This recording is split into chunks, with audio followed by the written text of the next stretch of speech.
भारत दुनिया का सबसे बड़ा रेमिटेंस पाने वाला देश है। 2024 में अकेले 129 बिलियन डॉलर्स यानी करीब 10 लाख करोड़ रुपए बाहर से भारत आए। ये पैसे वो लोग भेज रहे हैं जो दुबई में काम करते हैं, अमेरिका में सेटल्ड हैं, सिंगापुर में बैठे हैं।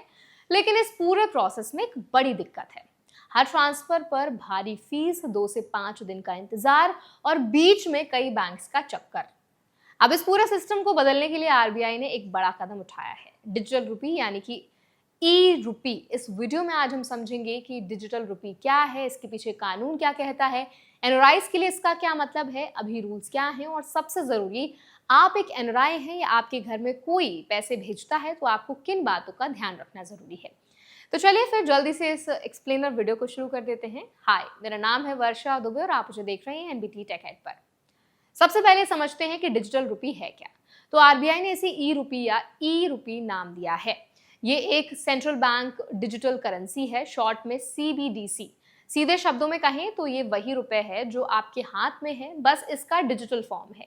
ये कोई क्रिप्टो करेंसी नहीं है, कोई प्राइवेट कंपनी का प्रोडक्ट नहीं है, इसे आरबीआई खुद इशू करती है और ये लीगल टेंडर है। मतलब इसे एक्सेप्ट करने से कोई मना नहीं कर सकता। यूपीआई पैसे ट्रांसफर करता है लेकिन ई रुपी खुद पैसा है, ये फर्क समझना जरूरी है। आरबीआई ने नवंबर 2022 में होलसेल पायलट और दिसंबर 2022 में रिटेल पायलट शुरू किया था। मार्च 2025 तक इसमें 17 बैंक्स जुड़ चुकी थी, 60 लाख से ज्यादा यूजर्स थे और सर्कुलेशन 1016 करोड़ रुपए तक पहुंच गई थी। आज एक एनआरआई जब भारत पैसा भेजता है तो उसका पैसा स्विफ्ट नेटवर्क से गुजरता है। इस प्रोसेस में एक नहीं बल्कि कई बैंक्स बीच में आती हैं, जिन्हें कॉरेस्पॉन्डेंट बैंक्स कहते हैं। हर बैंक अपनी फीस काटती है, इसीलिए ग्लोबली रेमिटेंस का एवरेज कॉस्ट 8 से 9% तक जाता है। भारत में थोड़ा कम, करीब 5%, लेकिन फिर भी अगर कोई $1000 भेजे तो $50 सिर्फ चार्ज में चले जाते हैं। इसके अलावा इस ट्रांसफर में 2 से 5 बिजनेस डेज लग सकते हैं। पैसा कहाँ है, किस बैंक में अटका है, ये जानना भी मुश्किल होता है। G20 देशों ने खुद माना है कि क्रॉस बॉर्डर पेमेंट्स में high cost, low speed, limited access और ट्रांसपेरेंसी की कमी है। ये 4 बड़ी प्रॉब्लम्स बहुत बड़ी हैं।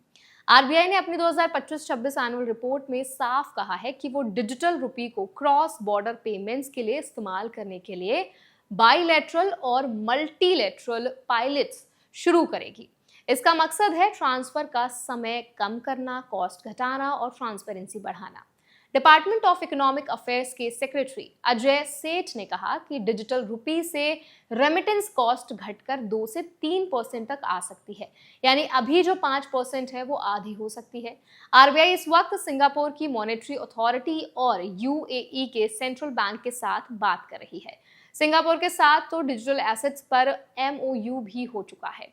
इसके अलावा RBI bank for international settlements यानी कि बीआईएस के मल्टीलेटरल प्रोजेक्ट्स में भी शामिल है।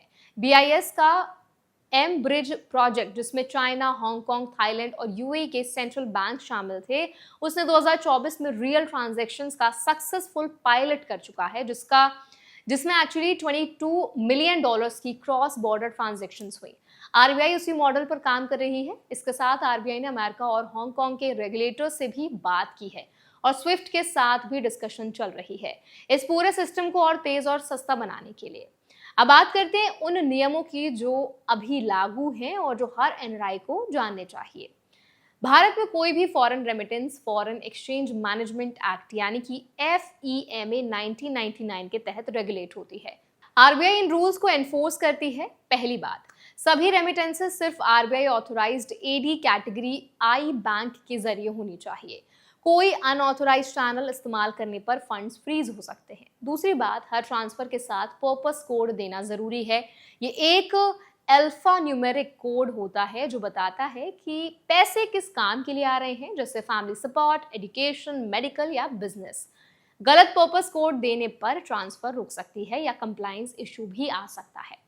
तीसरी बात, ट्रांसफर की लिमिट रुपी ड्रॉइंग अरेंजमेंट यानी कि RDA चैनल से पर्सनल रेमिटेंसेस पर कोई अपर लिमिट नहीं है, लेकिन मनी ट्रांसफर सर्विस स्कीम जो है यानी MTSS से एक बार में मैक्सिमम $2500 ही भेज सकते हैं और एक साल में 30 से ज्यादा ट्रांसफर्स नहीं दे सकते। चौथी बात, FEMA वायलेशंस सीरियस है। अगर कोई रूल्स तोड़े तो पेनल्टी ट्रांसफर की रकम की 3 गुना तक हो सकती है। पांचवी बात, अगर आप NRI हैं और भारत में प्रॉपर्टी से रेंट या सेल से पैसे आए हैं तो उसे रिपेट्रिएट करने के लिए हर फाइनेंशियल ईयर में $1 मिलियन तक की लिमिट है। उसके ऊपर RBI की अप्रूवल लेनी होगी। अब कुछ जरूरी बातें जो हर NRI को ध्यान में रखनी है। पहली बात, हमेशा ऑथोराइज चैनल ही इस्तेमाल करें। वाइज, रेमिटली, पेयोनियर जैसे फिनटेक प्लेटफॉर्म्स भी RBI के फ्रेमवर्क के अंडर काम करते हैं, लेकिन कंफर्म जरूर करें। अगर कोई प्लेटफॉर्म RBI ऑथोराइज नहीं है तो उससे बचें। दूसरी बात, KYC और डॉक्यूमेंटेशन कंप्लीट रखें। बैंक सभी ट्रांजैक्शंस की रिपोर्टिंग RBI को करती है, इसीलिए आपके रिकॉर्ड्स और बैंक फाइलिंग्स मैच होनी बहुत ज्यादा जरूरी है। तीसरी बात, अभी digital rupee cross border remittances के लिए आम लोगों के लिए अवेलेबल नहीं है। यह अभी पायलट स्टेज में है। रिटेल ई-रुपी वॉलेट में अभी 10,000 रुपए पर ट्रांजैक्शन और 50,000 रुपीज डेली लिमिट है। इसे डोमेस्टिक ट्रांजैक्शन के लिए यूज किया जा रहा है।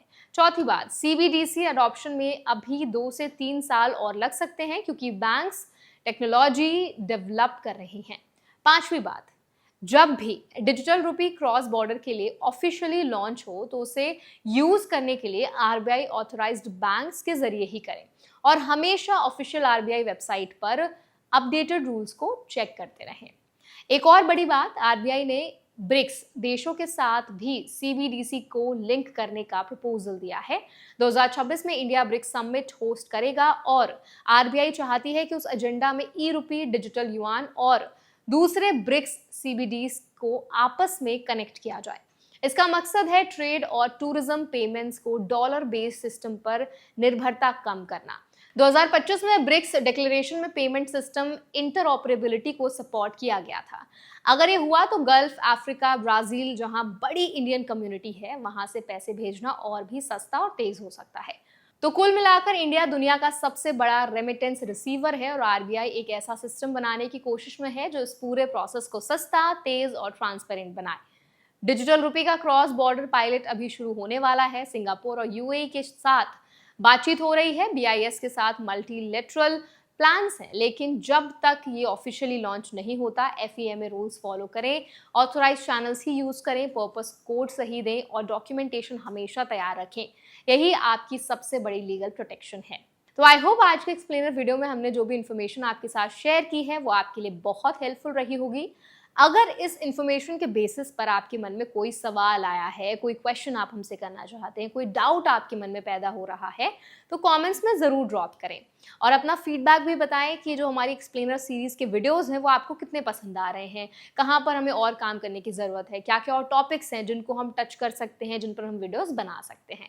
ऐसे और वीडियोज़ के लिए, अपडेट्स के लिए हमारे चैनल NBT Tech Ed को भी ज़रूर सब्सक्राइब करें।